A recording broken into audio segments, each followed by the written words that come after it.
Bag, your weekly podcast reviewing games from the Game Pass collection, bringing you three unique perspectives of varying skill range. I am the one committing intergalactic war crimes, Andrew. With me, the one who smells like he just came from Uranus, Keith. Hello. And the one who's still roaming space, looking hopefully for that remake of Alpha Centauri, our returning guest, Aaron. At some point, am I not a guest I anymore? was just thinking that same thing. It's like, I what feel like point we're is it getting not a returning guest? You're just dangerously close to this being permanent at this point. I guess that's true. Our third host, Aaron. There you go. And this week was a listener request.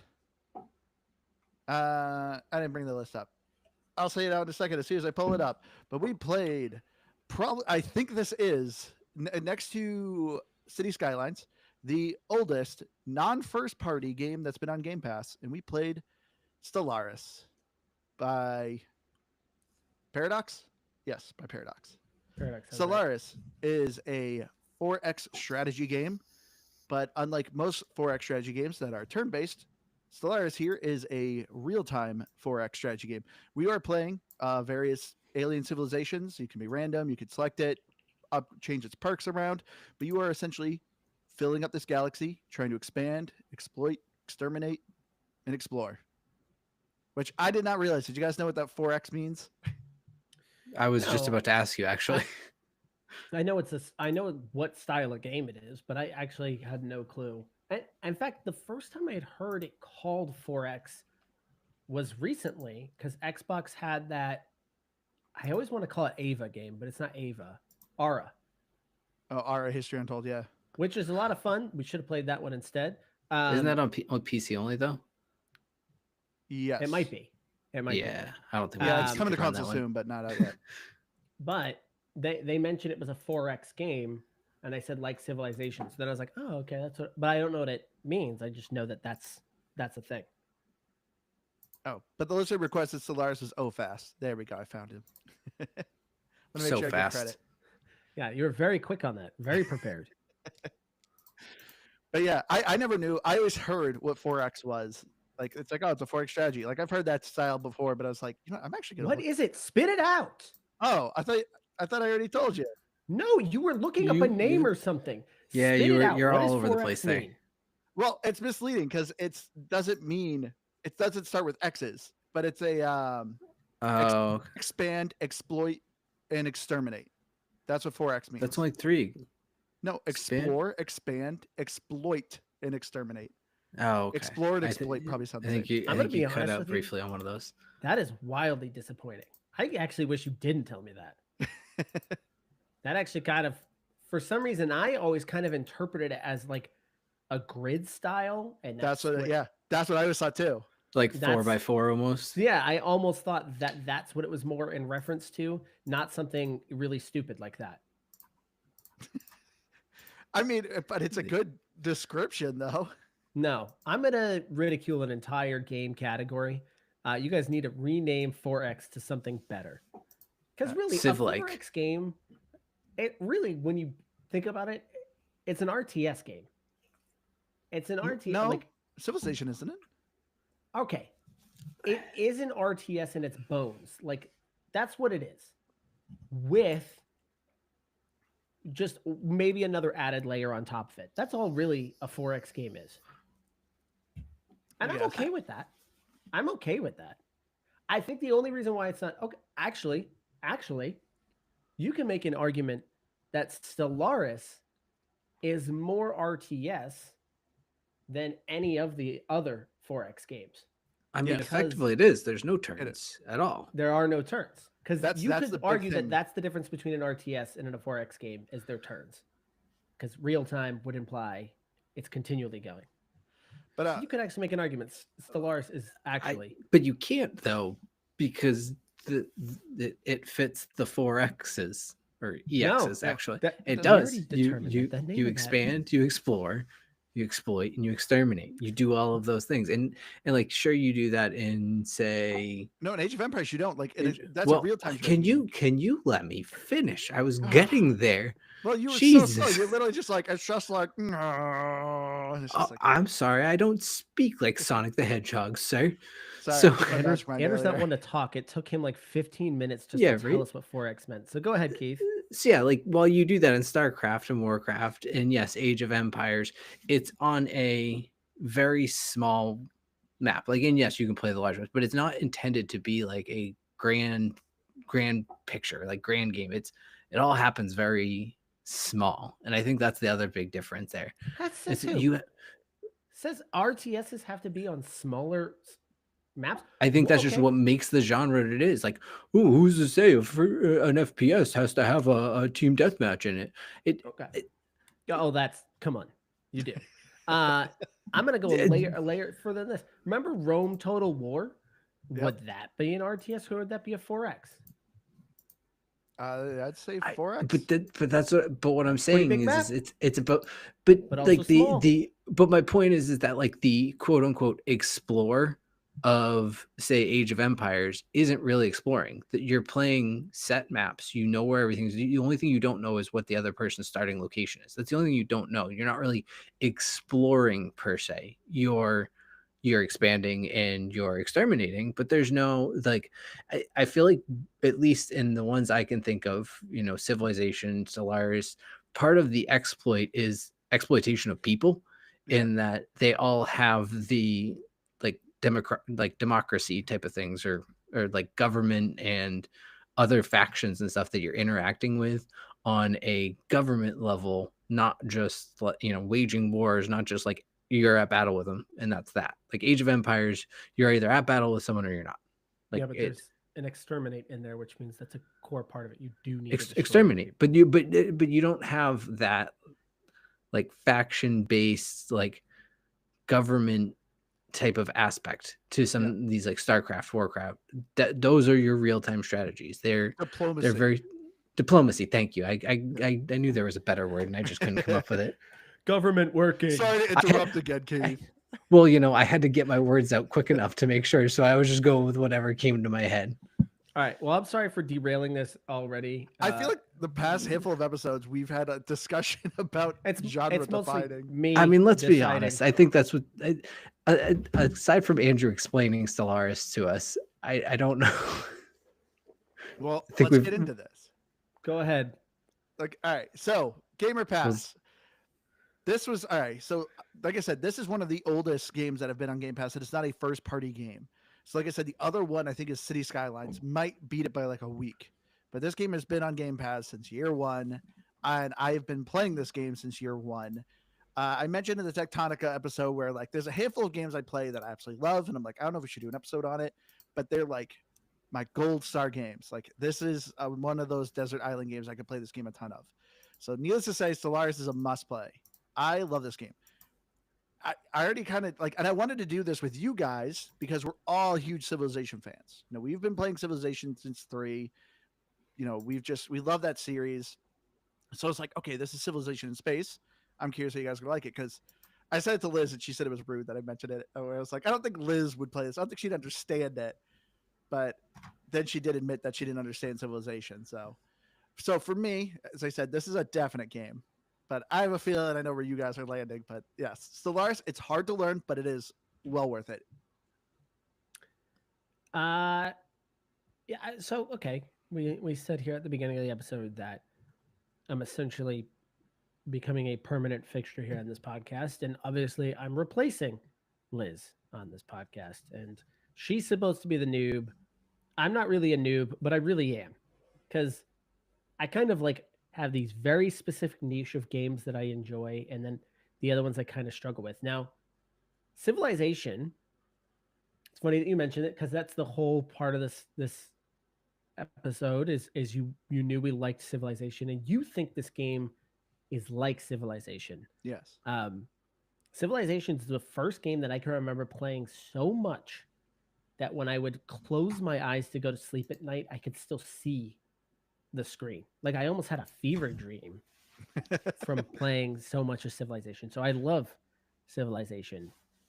This one is not it for me. Like this is not for the faint of heart. Like when you are brought into this game, it is a ludicrous amount of information. I will say I did get a little bit of the hang of it. mostly from watching tutorials and at least talking to you, Andrew. So this could have almost gotten to a game, almost. Maybe if we had spent a little bit more time with it, I might have gotten there. Might have. But unfortunately, this is a pass for me right now.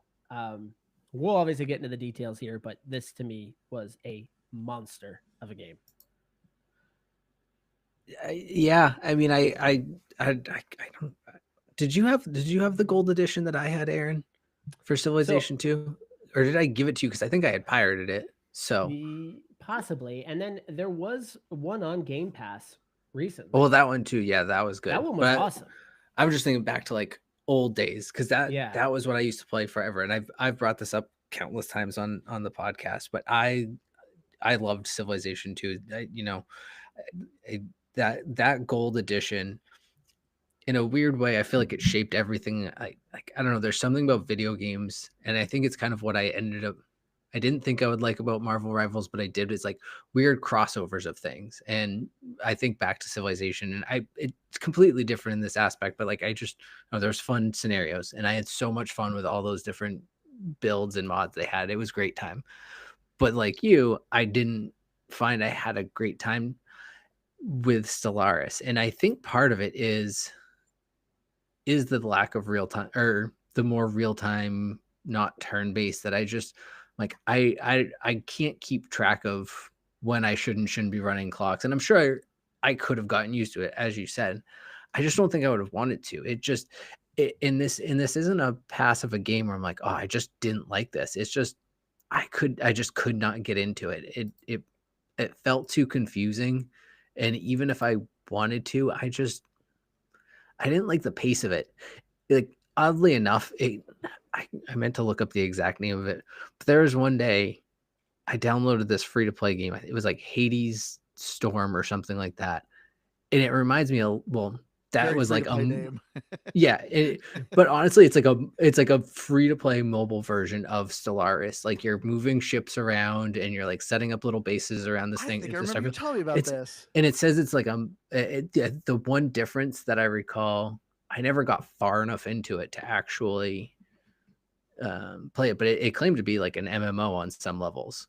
But let's say, like, I don't know, I kind of had a little fun with that for like a couple hours when I downloaded it, but it was kind of how I felt with this. I just wasn't sucked in by the gameplay, and I couldn't get myself interested in what was going on. And I think part of it is because there's so much going on. Like, a Civilization, when it starts you out, it's like, here's one unit, use this unit, build town.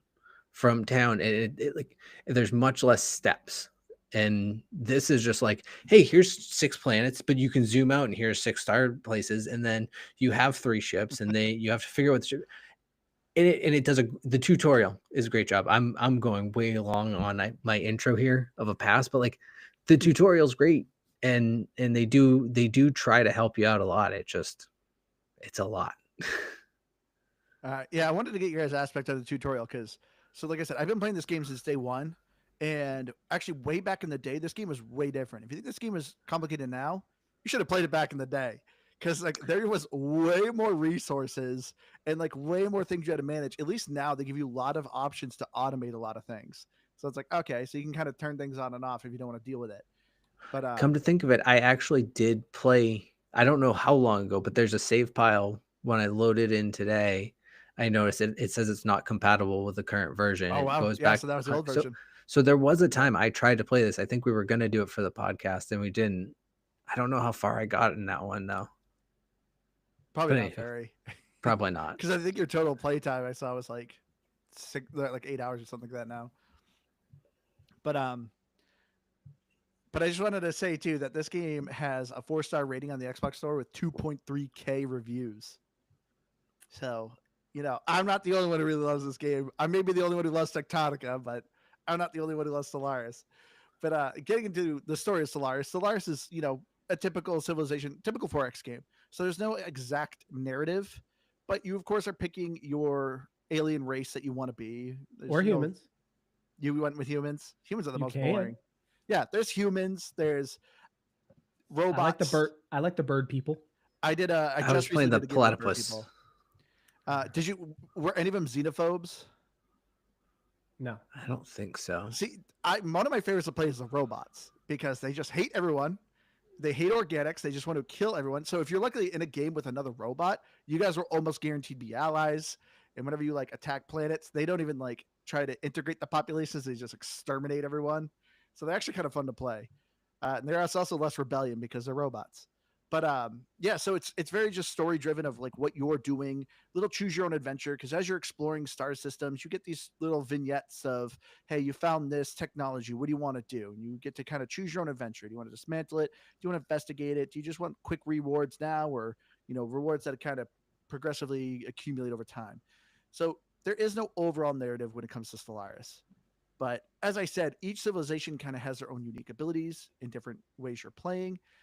The gameplay is a typical 4X. You build places, you colonize planets, you expand, build starships, explore the galaxy. Diplomacy: do you want to be friends with people? Do you want to allow immigration? Do you just want to be a xenophobe, kick everyone out? Choice is up to you. But the gameplay, I love this game. Okay, so I wanted to get from you guys. So you guys obviously never played. You both did the tutorial, right? Yes. Yes. How is the tutorial? I thought it was good. Like, as far as learning the sheer basics of the game, like I started a new game, and I think within, I don't know, maybe 20 minutes, I was probably over halfway through like what the tutorial was. I don't actually know how long the tutorial, like I feel like it was like a good hour and a half or so. But yeah, I was like moving right along because I just already like knew where to go for certain things.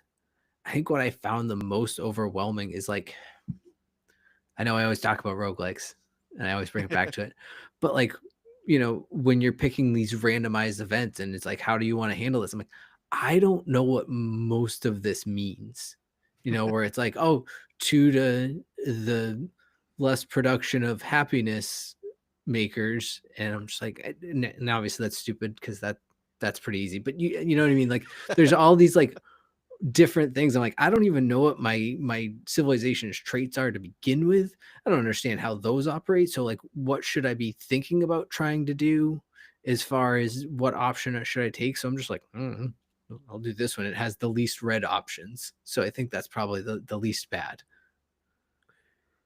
Yeah. So listen, as we talk through this, we're obviously going to compare this to Civilization. Obviously, it's our common denominators. We all grew up on Civilization, but I would even go a step further because Andrew, when you pitched this to me, you said, "Oh, it's Civilization in space," which is a lie. Alpha Centauri is Civilization in space.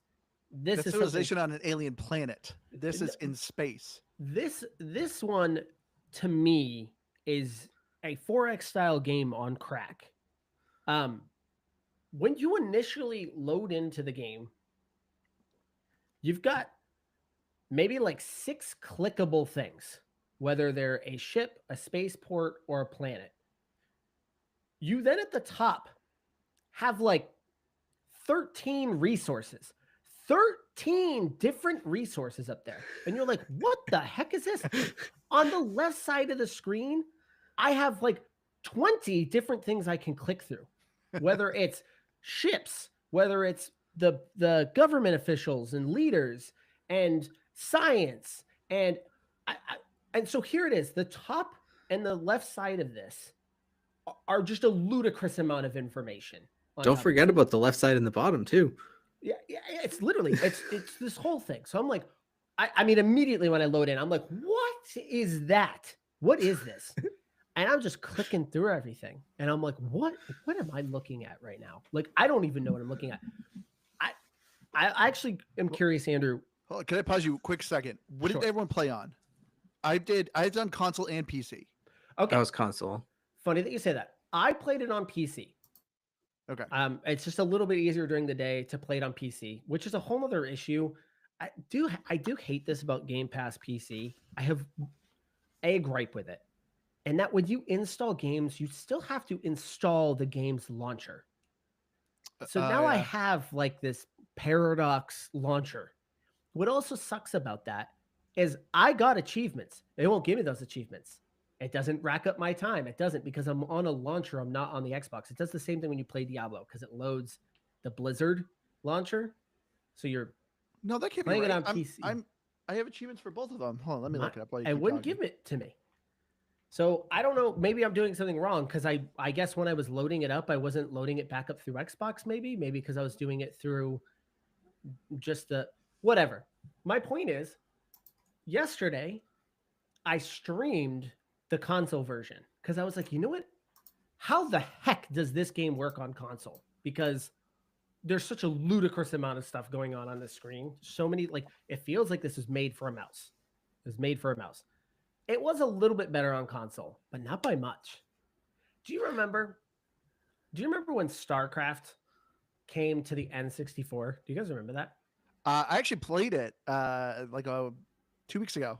And it felt super dumbed down because it had to be made simplistic. I was expecting that. I was expecting to get on there and it'd be really simplistic.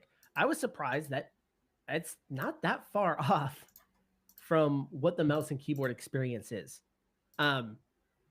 So yeah, the tutorial did very little to help me. I'm telling you, I watched 3 different YouTube videos on just help me process what I'm looking at and what I need to be doing right now.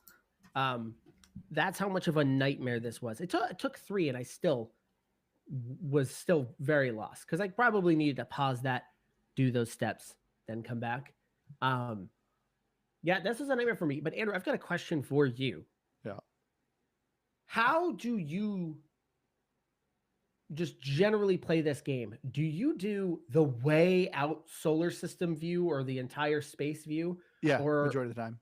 Are you mostly, and this is why I can't compare this to Civilization. Civilization is very easy to see. This is my space. These are my cities. These are my things. They're all right here. Where this, I'm like zooming into this solar. Oh, I got stuff going on over here. I got stuff going on over here. Oh, massive view. Oh, back to the small one here. I don't like that. I don't like that feeling. I felt like there was too much happening that I was not seeing because I didn't know what view I should be in to keep track of what's going on. I was sending science ships all over this place and I have no clue what they're doing other than I'm getting some messages back. But I don't know. This was a mess for me. I really struggled with this. See, this is why I describe this game as Civilization in space. No, you have your workers in on Civilization that build improvements. That's your construction ships in this game. You have settlers that go and build new towns for you. That's the colony ships in this game. You have your science ships. That's literally your explorers that you have in Civilization. See, that's the 4X part, though. That's not the civilization. That's not the civilization part. That's the 4X part of it. Yeah, all you're and I think that's difference. Is like 2% of the game. The rest of the stuff is where it goes crazy. The rest of the stuff is where I'm like, what am I?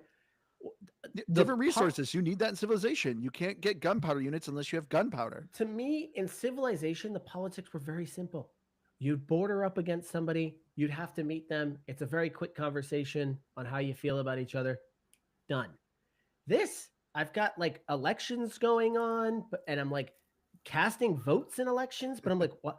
Why do I want one person elected over the other? I don't know. I've got all these leaders. And they're like, well, if you get too many leaders, you'll have this problem. And I'm like, I don't know what any of this. I'm going to lose a resource. What? I've got 15 of them. Which one does what for me? I just too much information. I could see why people who really love 4X, I could see this being like, ooh, this is right up my alley. This is too much for me. Man, I like, and I understand where a lot of this is coming from too. Like, I get it. Like, there is, to me though, the diplomacy is still very much the same. The only thing that's different is now you actually have to, because they're aliens, you have to send people to you have to send an envoy to kind of learn their language in order for you to open up a contact. But even if you don't do that, the enemy will do it eventually, or the other alien will do it eventually. No, see, that's a good point though.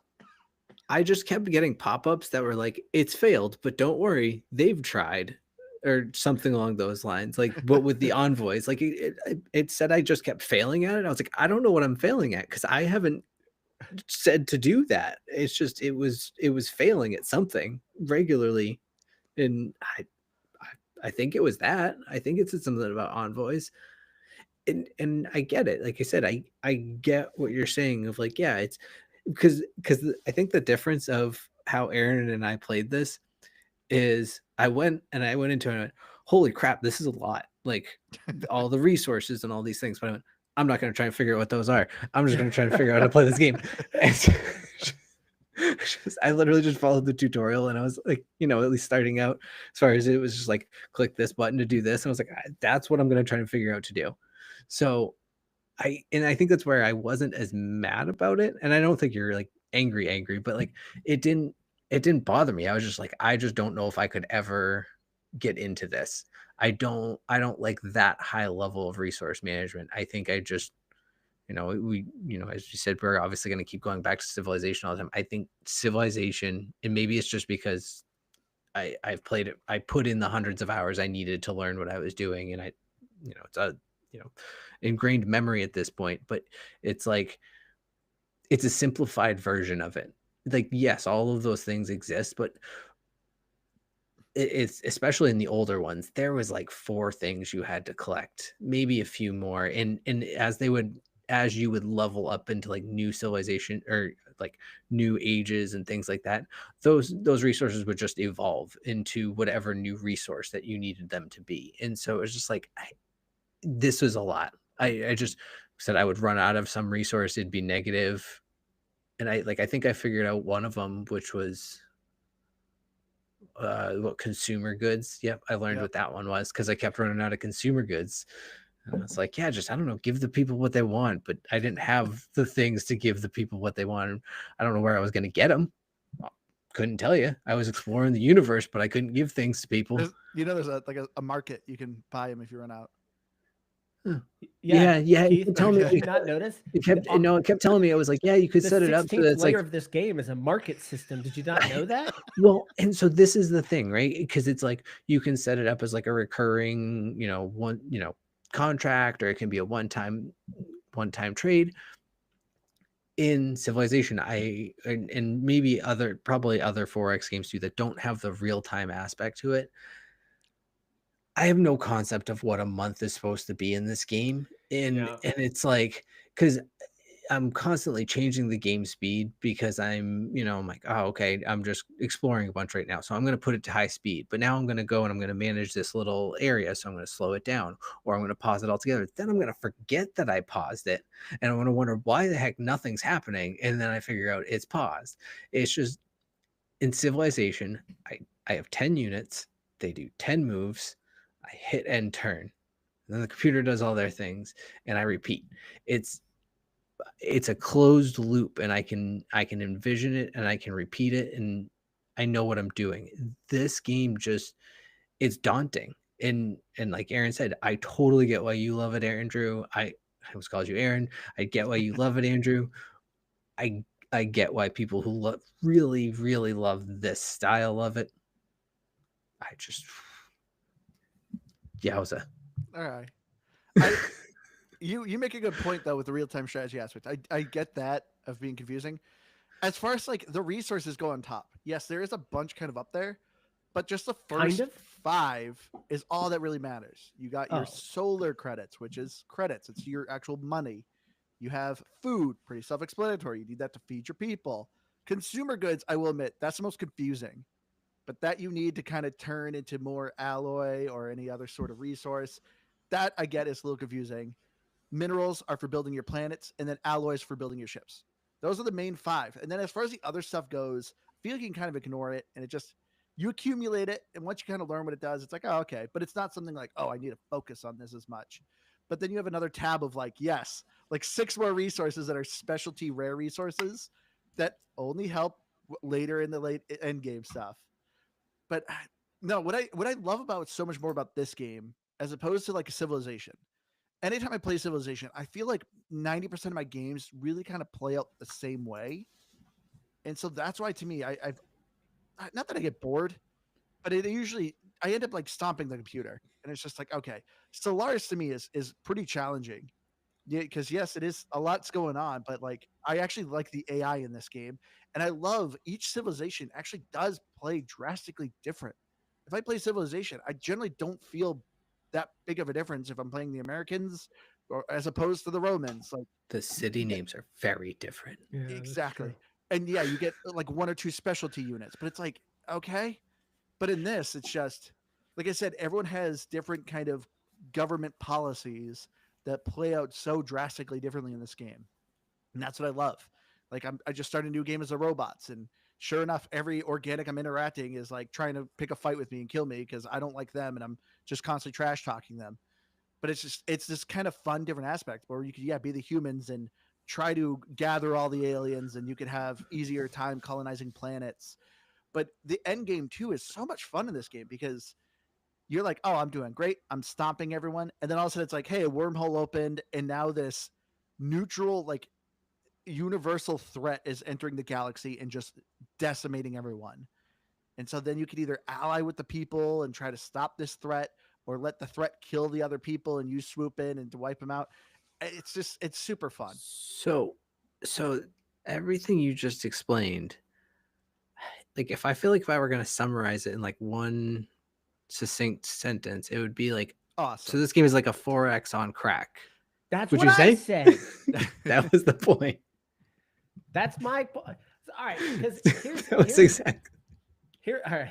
Thank you for You're- that. I appreciate you're that. welcome. I needed some validation. I appreciate that you provided that for me. I think of how many stinking layers are in this game, right? So you've got a giant space view. You've then got your solar system views, multiple, I guess hundreds of different solar system views. You then have planet views. You then have ship views. And then on top of that, you have a tech tree, which is normal in these. And I actually kind of liked how the tech tree kind of worked, how you're kind of picking 3 things. Yeah, they're random draws as At to a what you time? get. That was one element that I kind of liked about it. An element that I just despised amongst all of it is the political leaders tree. I did not understand why I should care about or what were benefits of different types of leaders. I was just super confused. I initially played with the bird people though. So I'm just looking at different bird people and I'm like, I don't know who these people are. And you just kind of see ages and you're like, well, is younger better? I don't know. And then you're kind of seeing they have special symbols next to them. And then you go to a screen where there's like 3 of them.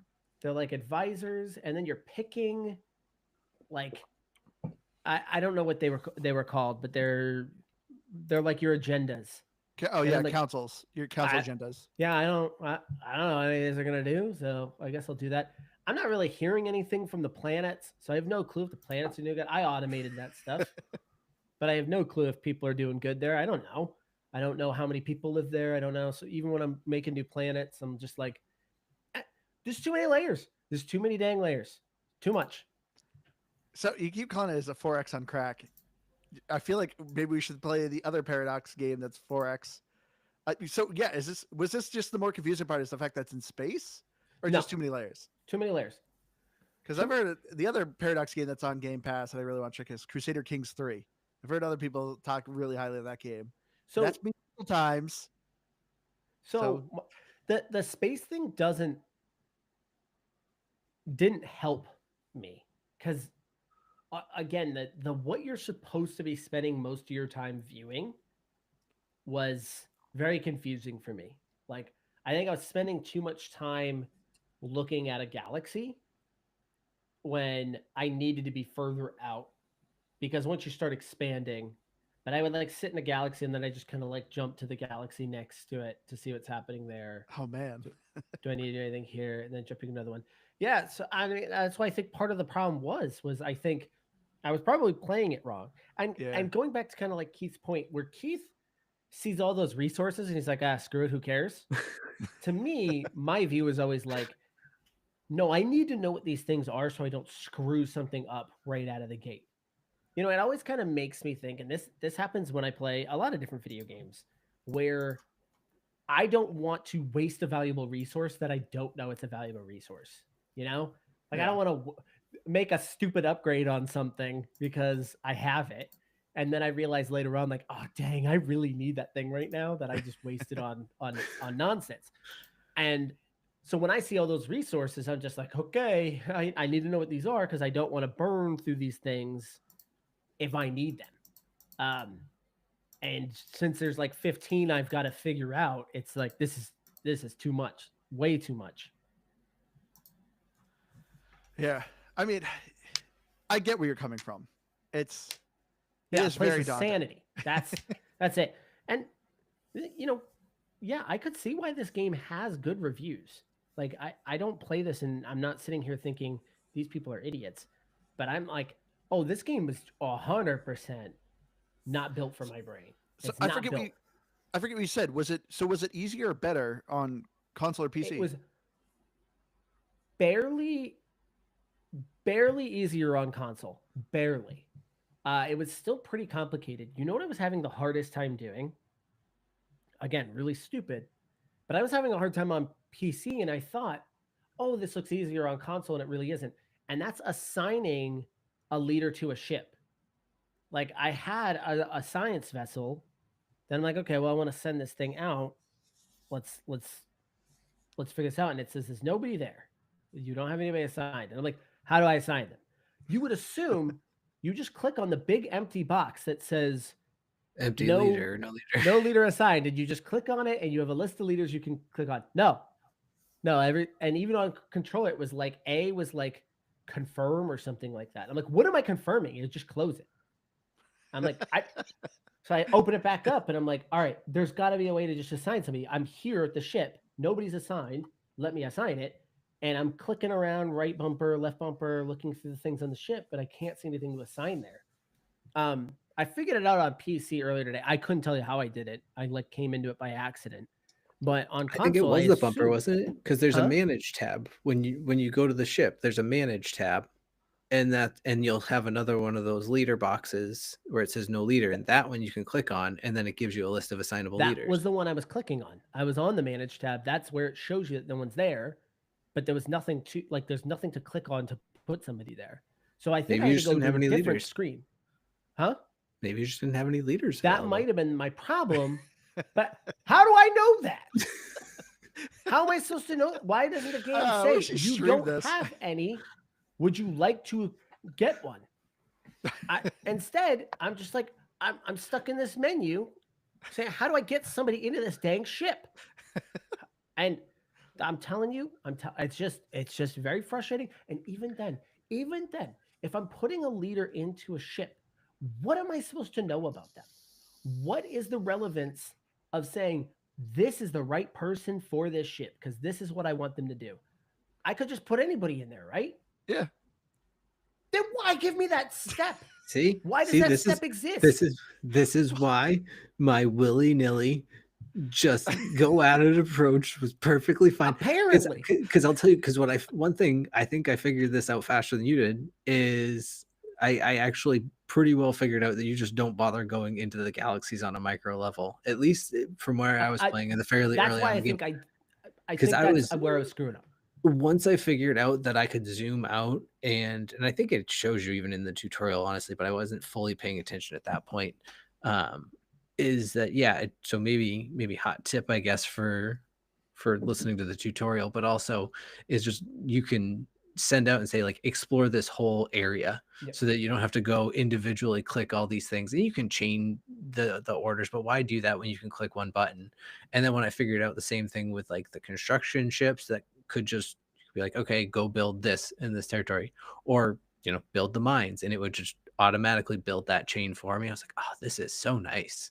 Maybe not nice, because again, I wasn't like this is amazing now, but I was like, okay, now I felt like I was getting into a groove of the game. I still wasn't like oh my goodness, I need to play more of this. It was just more like, all right, I feel better about it. I love that. Like he sounds like he's the one who really kind of started grasping this game. And your area just I think actually talking this through is actually pissing me off more. Because my number one complaint is the overabundance of information and just it being unclear. And so far, Andrew said, oh yeah, there's like 15 resources, but 4 matter. Then don't give me 15 resources. Give me 4. No, Yeah, they'll it matter doesn't later in matter. the It game. doesn't matter what leader you put in a ship. You could just put whoever. Then why give me the dang option? Just if I have the ship, just let me just use the ship. Why? Because do I it need to can be have- better on some things. Yes. At that, but here, counterpoint and kind of middleman what? here on this is just automatically assign a leader with random abilities, and you no, still have actually- the abilities, but just Andrew. randomize it. Who cares? Andrew, right now, you just built a science ship. Okay. You need to assign a leader. What are you looking for? You just click on a random. You're a science guy. Get in there. Go. If it's early game, I want to get someone who does faster surveying. Because that's Okay, one of so the there perks is is a purpose. 25% faster survey. Then there is a purpose. Yes, there is. Like there is a perk, but like if you're early in this game just learning, it's not that big of a deal. You can just kind of throw someone in, you'll be fine. As long as Oh you no, just you got that can't thing just going. throw them in. See, that's the problem. You can't just throw them in. You got to do a job interview. You gotta ask this guy. You gotta get his resume. I'm actually shocked this game did not have that. I'm Just actually pulls up shocked a this game sheet of did a not have an resume. interview process as yet another layer to this You game. have to need call manage. his contacts. Go check yes. his background. Honestly, I'm a little bit surprised. In fact, these guys are slacking because if they really want to get another layer deeper, they should be doing something like that. So you have a 2-year gap in your resume. Can you explain what happened here? Yeah, like I said, it was just a frustrating process for me. I wish I actually had filmed myself actually working through this game because it was me just clicking on things, going like, gosh darn it, what does this do? What does that do? And Was this while you were streaming it? And no, I wasn't streaming it. I should have probably Ah. streamed this because that one would have been a treat. Except I think most people would have probably just been pissed off looking at it too. Probably pissed off watching me because they'd be like, just click that thing. Like that's all you gotta do. well, maybe you could have gotten answers better that way. Maybe. Again, I've done a lot of YouTube research here. It did not help me. Like I literally watched one that was like, I know this looks really intimidating. There's a lot of information, but it's very simple. Let's break it down. And he literally broke down every resource one by one. And I was like, this is not helping. That's too many resources. That's too many resources. It was, yeah. All The right. tutorials didn't do a whole lot for me. I feel like we need to have an experiment next time. All right. Next time we meet up, Aaron, I need to give you a magic mind because I know where you're coming from. I do board game nights almost every other Wednesday, and I have a friend. Every time we start to do board game, I'm like, all right, man, here we go. This is this. Every time, in one ear, out the other. It's like you got to be kidding me. I actually gave him a magic mind the other day. I was teaching him Catan. I taught you Catan, Aaron. You're the one who was like you hate board games, but even you understand I'm an Catan. idiot. I had to keep don't like explaining Catan. Catan to this guy. Literally, as soon as I gave him Magic Mind, he actually won that night. So Magic Mind definitely helps you with your focus and your mental capabilities because he could never grasp any game. And so that's why I'm curious if you could do this. But I've been taking Magic Mind for a while now, and so has Keith. And I've noticed a huge improvement with my focus and my memory and my mental capacity because ever since I've been taking it, I've been able to knock out my to-do list. I've been able to do better at speaking. I've been able to my work is more easy or manageable. I can break everything down. And I'm really curious if this could help you with this game because there is so much going on. But if you start a New Year resolution, no, I shouldn't do that one. But thank you so much for I'm losing my thought here. I know now I'm getting into a spiral. But if you have a hard time focusing and you're trying to do your to-do list or try to start your New Year resolution, go to magicmind.com/bagjan for this they're actually extended it for the first week of February, where you have a special offer where you'll get 15 shots of their mental performance and 15 shots of their sleep performance. So don't just take my word for it. Check it out for yourself. They offer 100% refund for the first 100 days. That's magicmind.com/bagjan for this special January bundle that they extended for the first week of February. That's all I can think of after that. That wasn't a very good one, but I'll figure it out. I'll edit it out. But anyway, I've been doing this so much that it just ads become too much to me for sometimes. But yeah. But just give us a good ad read. I know. Tell us what to say. But I am curious though, Aaron, because I do admit there is a lot going on, but I like because I watched some tutorial videos. Like when you were talking about some of these things, I'm like, all right, come on, like let me see if I can look up stuff. Because, like I said, it's been forever since I played this, and I'm like, the tutorial in the game, I remember not being very good. I remember I learned this game by trial by fire. So way before I had Magic Mind or anything, I literally was just like, I'll just keep like whittling away at this game. I don't know why I stuck to this game. Because, like I said, it was way more complicated. But as I just kept playing it, I'm like, okay. And so I saw some tutorials. I saw one that was like, oh, I'll teach you Stellaris in 15 minutes. And I thought he did a good job. He literally broke down all those resources up top. He broke down the right menu, which lists all your ships and planets. The bottom is all notifications. The left side is all the menus. And I was like, okay, like I feel like if I was a new player, that would make sense. It'd be easy. It didn't help me. I mean, I just kind of have to admit that I'm probably just an idiot. And I was probably just too much of an idiot for this type of game. But even without that, this didn't feel like one of the reasons why I kind of like 4X. Why I like, by the way, I feel like we should stop saying 4X. It's sounding ridiculous at this point. It's kind of one of these words we just keep saying, and it sounds more and more stupid as we go along. Kind of like saying, so just say you like Civilization, roguelikes. basically. Exactly. Okay, so I like Civilization because I can kind of turn my brain off a little bit and play it. It feels very much like the game is really kind of guiding you a little bit. And I know you kind of use that as a knock. And I do want to push against you and be like, no way. Playing as different civilizations definitely feels different in Civilization. But no, you're not that wrong. It's not that different. But I'm okay with that. Like, I just generally like, there are multiple ways to win a game of Civilization. So it's not like there's just, I've got to dominate them. There's multiple ways of doing it. You can do it through the space race. You can do it through like, and in fact, the most recent one was kind of interesting. It actually kind of switched that up a little bit on how you could win the game. But it still felt like something I could kind of turn my brain off and have very simple goals right in front of me and what I want to do. This just wasn't that. This did not feel like I could just kind of turn my brain off. And part of it is, I agree, hitting a play button and it just running, that it being real time and not necessarily, that stressed me out a lot too, because you have an end date, but I'm like, I don't, because we're so far in the future, I'm like, I don't know what the end date is, but I feel like I'm pretty darn close. It's just numbered like massive amounts of numbers. Yeah. So the whole time I'm like, I'm feeling like I'm running out of time, even though I'm probably not, that the game probably goes for a pretty long time. Yeah. But that was, I think it just stressed me out too. Kind of like what Keith had mentioned, where if it was just running, I felt like it was getting away from me. Like I need to pause it because I need everything to stop. I need to manage my menus. I need to manage my research. I need to figure out what I'm doing, and then I'll hit play. But then I felt like I was pausing too much, and then I needed to just let it run a while. It's just, so I couldn't just turn my brain off.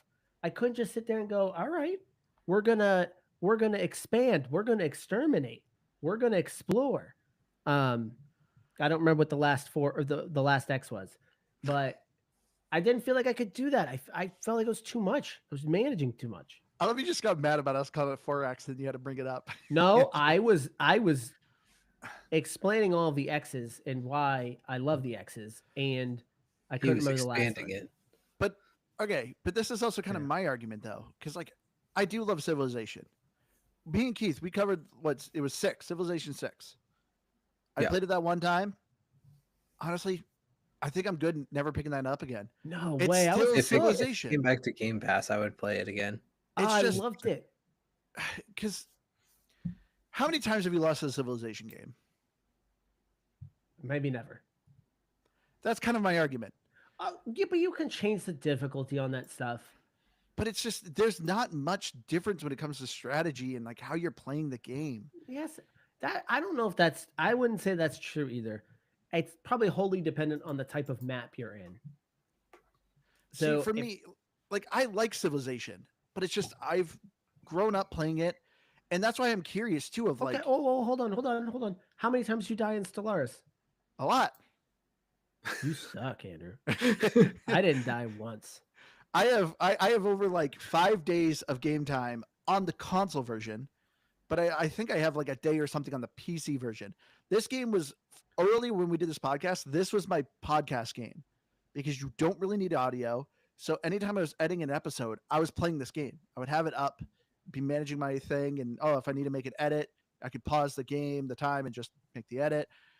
So this was always my podcast game, and I've played this game so many different times, and it's just still just feels so fresh and fun and challenging. And that's just to me what really draws me in with Stellaris over Civilization. Because like with Civilization, I can't really think of many times I've lost, let alone I don't think I could ever think of a time I got exterminated. Like it's one thing to maybe, someone beat you to the space race, or someone maybe had a more score than you. I lost a game at the end there.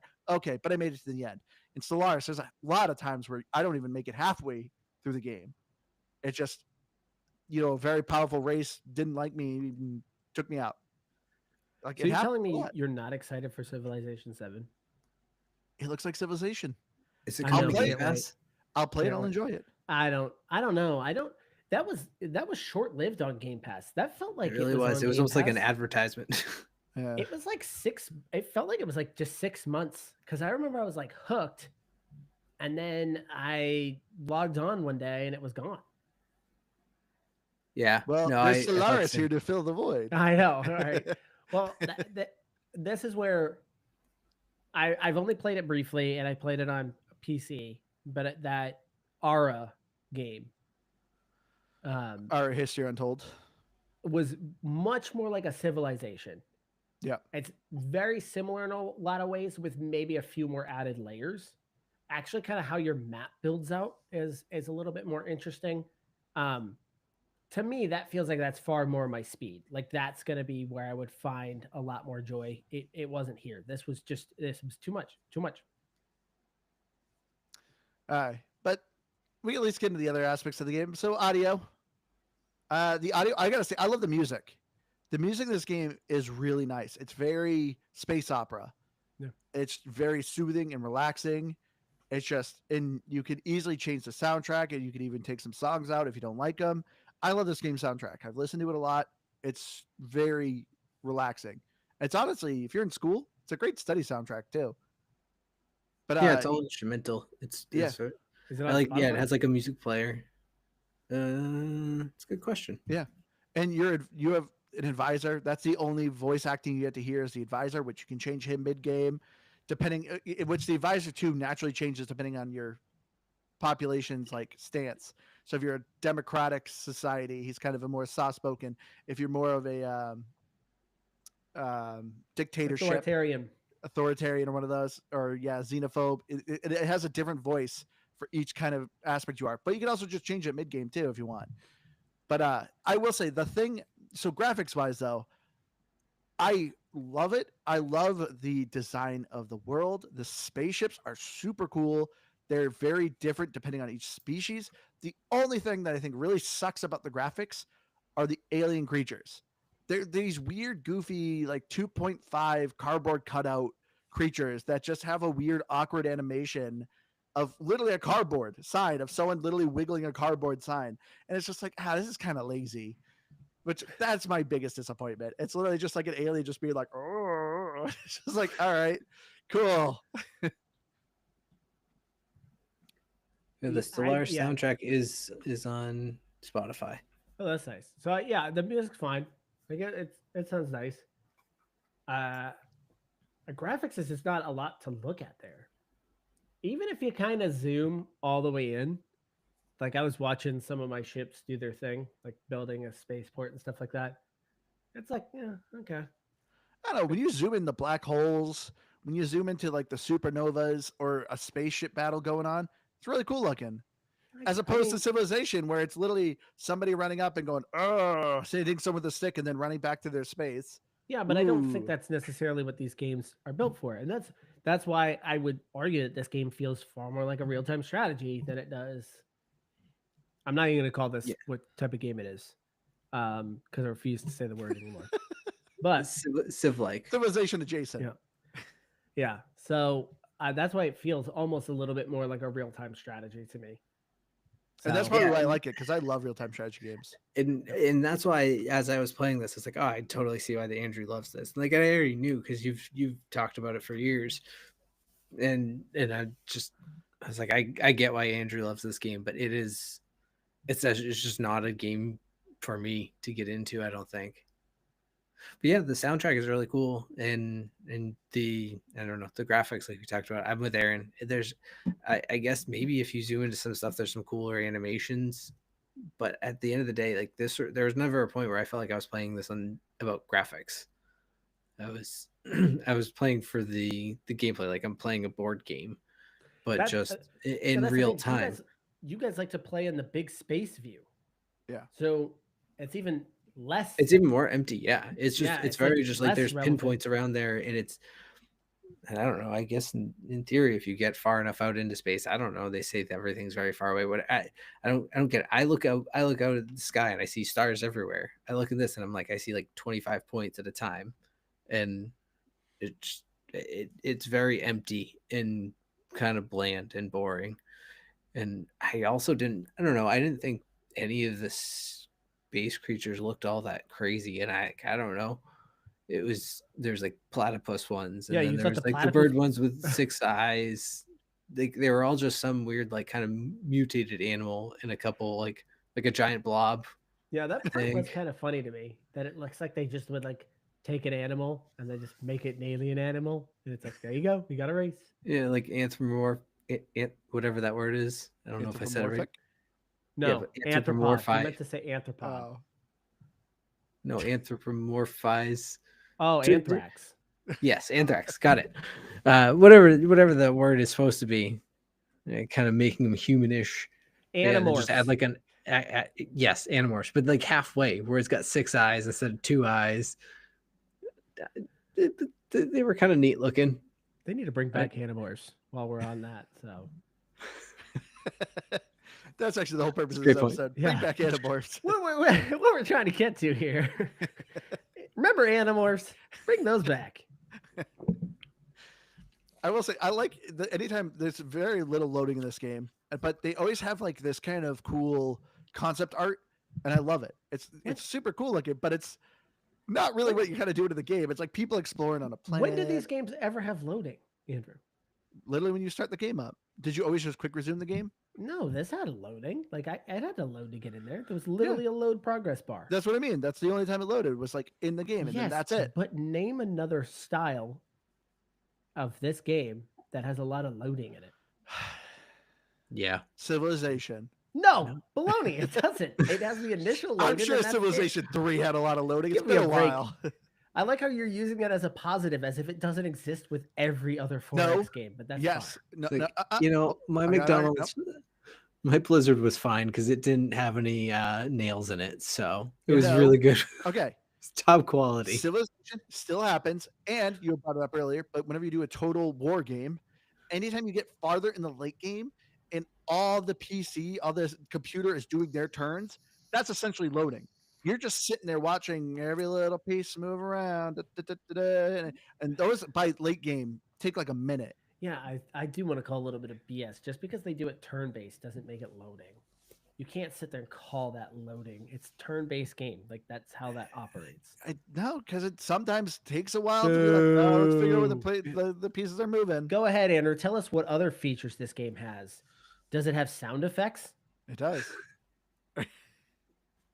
You're just so bitter because you couldn't figure out. Your little brain couldn't figure out the awesomeness. All right, I am a little bitter about that. No, but that's not really just it. My point is that you can give it its flowers where it deserves its flowers. You don't need to give it its flowers for being a video game, like just existing and doing things that every other video game does. That's what I'm saying. You don't need to be like, its menu looked really nice.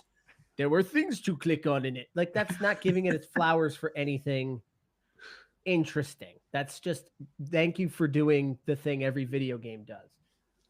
I'm just saying, with a 4X, when a 4X game, when you're playing it, there's always a handful of times I'm just hitting spacebar, ending my turn, ending my turn, ending my turn. All right, you I just feel like didn't when I'm like playing the Stellaris, I'm turn always base. doing something. You don't like the turn base.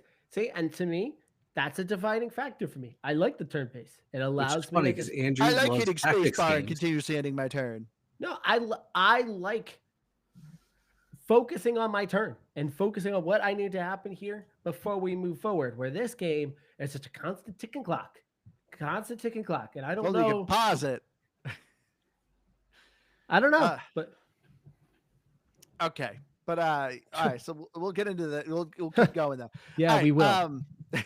This game has a ton of DLC as well. I've bought 2 of them, 2 packs, I should say. I've seen some people obviously complain about this, and I get a little bit. Each pack costs about like $20, which will have 2 gameplay packs and then a civilization pack. And I think they're up to like 7 packs right now. Dang. I've bought the first 2, so it can be pricey. So this game, in theory, is like essentially could be a free to play game, and just you can add more stuff to it.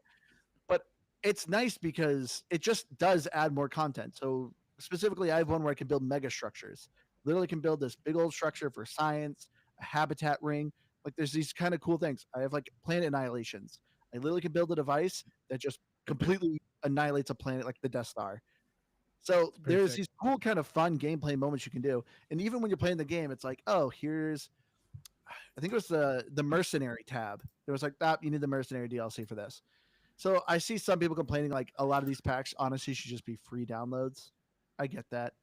But I do at least like what I've bought. I think it actually added a decent amount of the gameplay.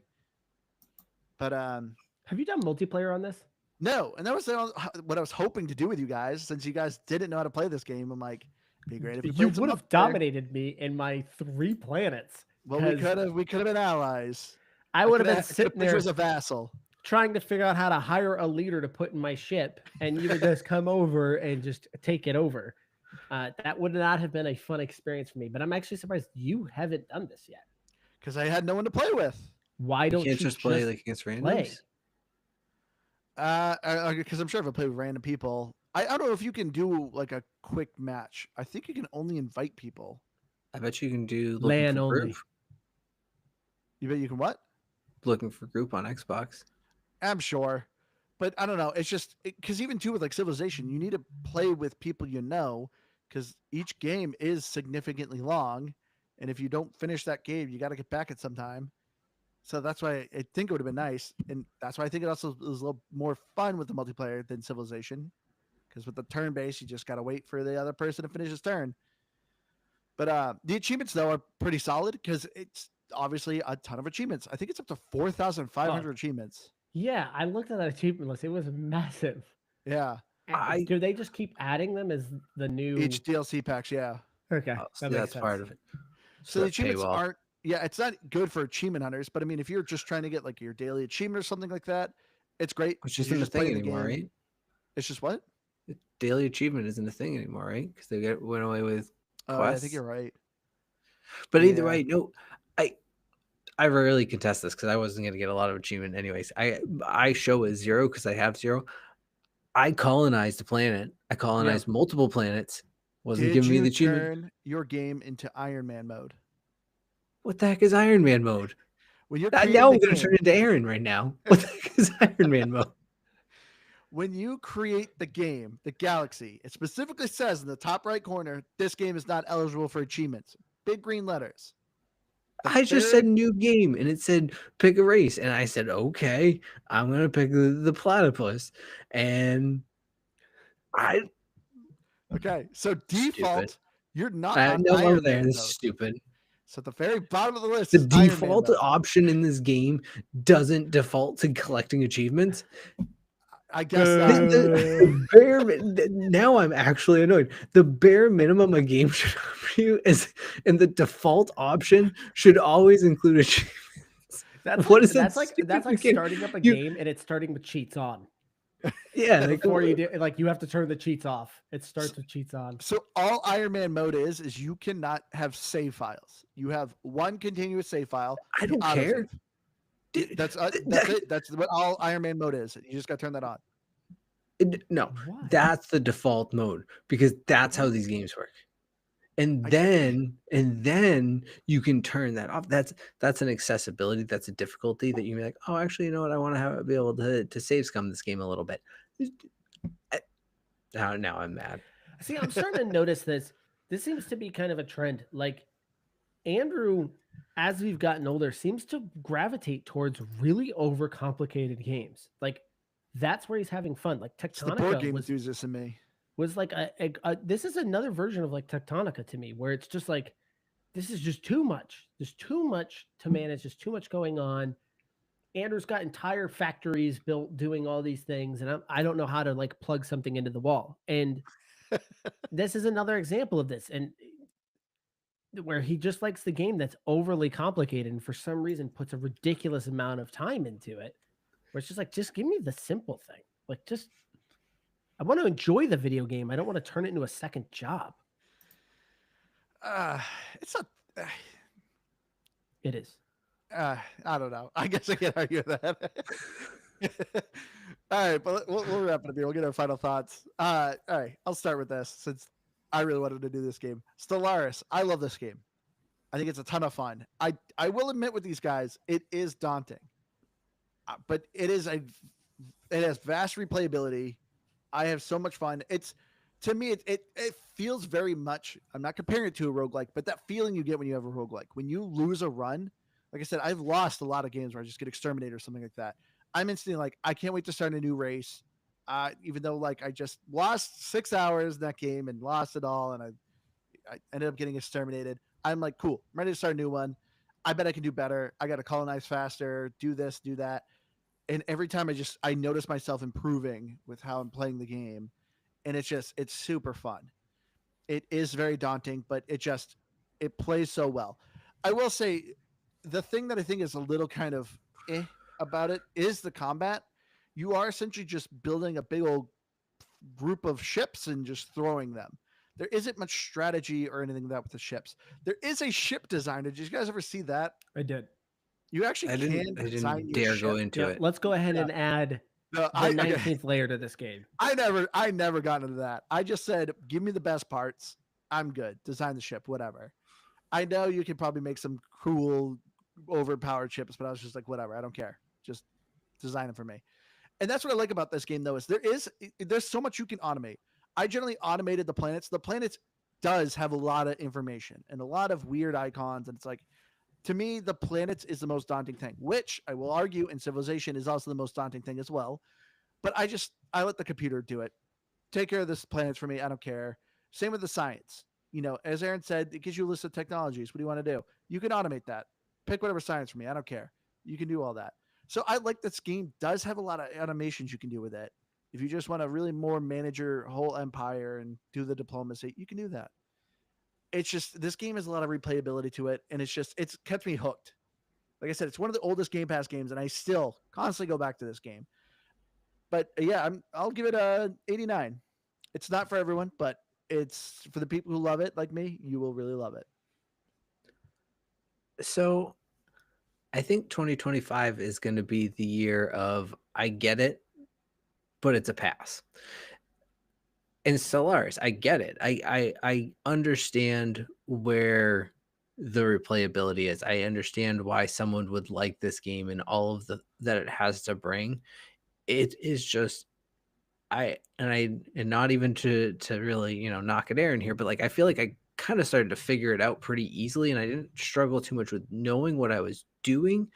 I just struggled with being interested, and a lot of it has to do with, like, between me and Andrew as a difference of like, I don't like management style games. I don't like having to break down all these things. And it's funny because in so many ways, it kind of, we joke about me and Brotato, but there's like 30 different stats and I have to manage all those, but I'm like, I get it all. It's all very straightforward. It's there.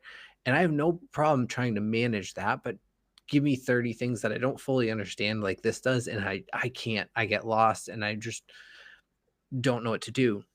I think then, and I've said it throughout too, is I think really having the kind of real-time strategy aspect of it just made it amplified of it's just really not a game I can get into. I just didn't feel like I knew how to manage that.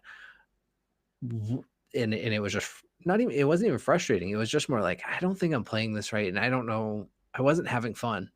So I just didn't want to really keep going.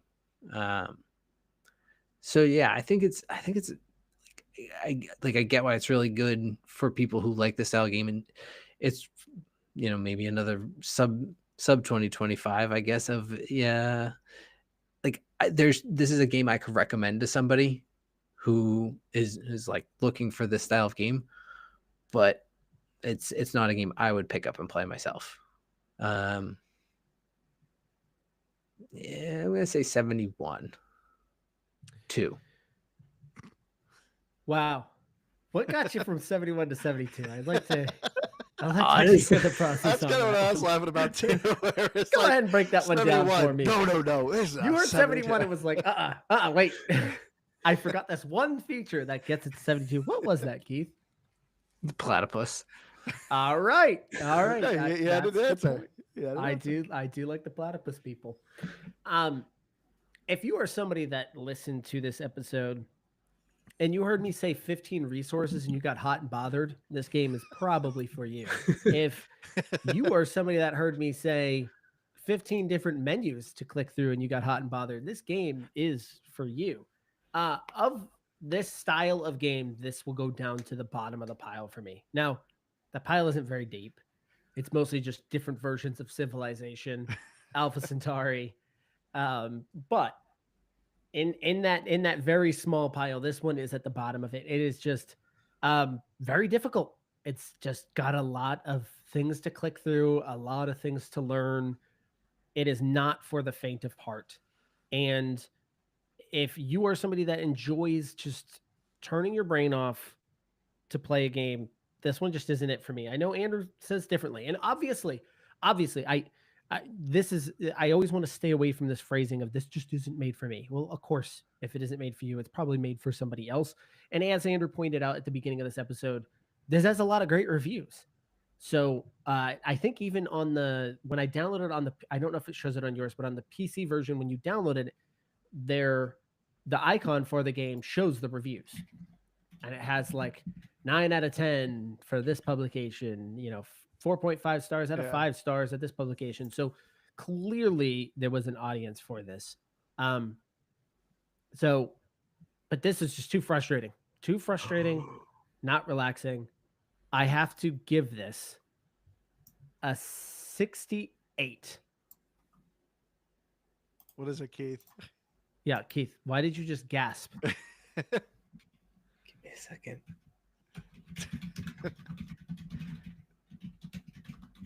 What is happening? I don't know. I mean, a 68 is still, I guess, a solid score. But you said if you put more time into it, you think you probably would have enjoyed it more. This is what I'm saying. I did kind of creep up on it a little bit because I got to the point where things started moving. So things started happening. And so I did feel a little bit better. But I know that I was probably doing what Keith was doing, which is just like I could function. Like I could make things work, but I probably was not understanding about 75% of what was actually going on or what I should be doing. So that's what I'm saying. Like, yeah, maybe I would have gotten a little bit more of that as I was starting to get on a little bit of a roll, but that's really it. What did you find out, Keith? Well, so first of all, I remembered another thing. 71. I forgot about the stupid achievement thing. That really bothered me. Brings it back down to 71. Good point. I pulled up Metacritic, and it didn't even take me a full 60 seconds. And guess who I found? You know who? Our fourth and Sonic host. Yes. Yeah, he gave it a 0. Did you already look it up? No, I'm assuming. The guy always gives the game a 0. You have to hear it first. Okay. So he says, "Oh, damn. I saw the thing and took stock of the shit. I saw that by selecting a civilization among the choices offered, then choosing various parameters, a message in red indicates that the achievements are disabled." Oh, he caught that. Wow. Does he like it? That's part of his review. I didn't ask that question. That said, Oh, that was it. That was his overview. No, it goes. Oh, okay. That said, the message does not appear if we create a civilization from scratch, which already takes a certain amount of time. At the end of the process, moreover, we are already ... very drunk. This explains a lot about this guy. Then the screen fills with planets and multiple interfaces and gizmos and thingies everywhere. This sounds like Aaron. The tutorial is kept to a minimum. We are there aimlessly in front of floating icons. They float there in space, here and there. I think I'm going to fall asleep. This is one of his... I mean, this is his most thought out review. There's just this is a rambling. There are tons of different resources and an endless mess. I don't even dare to click. Damn, I'm already asleep. I'm going to snore until tomorrow morning with a spatial Capharnaum? I don't know what that is. No, I don't want this shit. Don't insist. How? You want to pay me to play it? No, sir. I am incorruptible, and I really, really don't care. No kidding. Already the music drove me crazy. Wow. 0? That 0. When was this 10. review too? 2019. So that probably is a lot. That's probably when the to game do was with it. even more complicated. But yeah, that was a wild ride. Like they're always very cutting and just keep calling it crap. This is like turd is usually his go-to phrase. Yeah, he didn't call it turd. He just sounded like he was having a stroke. I mean, it's also the French translation. He was speaking in the third person at points. So anyways. But anyway, we'll wrap it up here.